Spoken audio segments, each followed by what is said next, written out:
lan moo xew. waaw. Diomaye man ci li ma dégg laa wax de. waaw mooy dafa def sondage. sondage ca weer yële. am 5% xaw ma 6. Diomaye waaw 5%. waaw waaye ma ñëw rek. waaw. daal di defaat.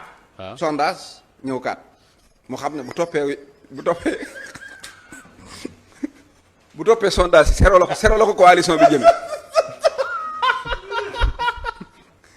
ñaara tax xool diglu lu am solo laa lay wax nag lu am solo. nga dafa jóge ci 5 wàcc 4. waaw lu am solo laa lay wax.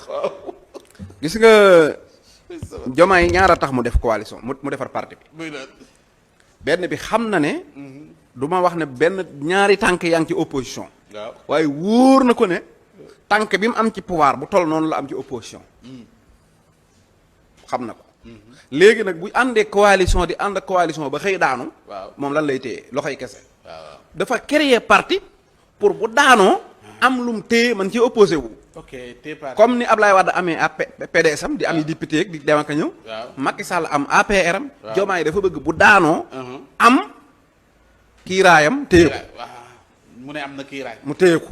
looloo tax mu samp parti parce que day waaj a opposé wu. ok te nag wallaahi lazi loolu loolu dong la loolu lay bàyyi xel. dafa xam ne. waaw su amut parti. coalition kese buñ daanu coalition ba tas mooy loxoy neen ngay yor. te xale la dina yor xaalis mën naa wuti waat kari Sonko. waaw jéem a nangu ci pouvoir bi wala bu jeexalee mu ñëw. bu Sonko jeexalee mu ñëwalaat boppam am parti am. loolu la xalaat calcul boobu la def. moo tax mu wut parti wut parti. ok parce que dafa wut.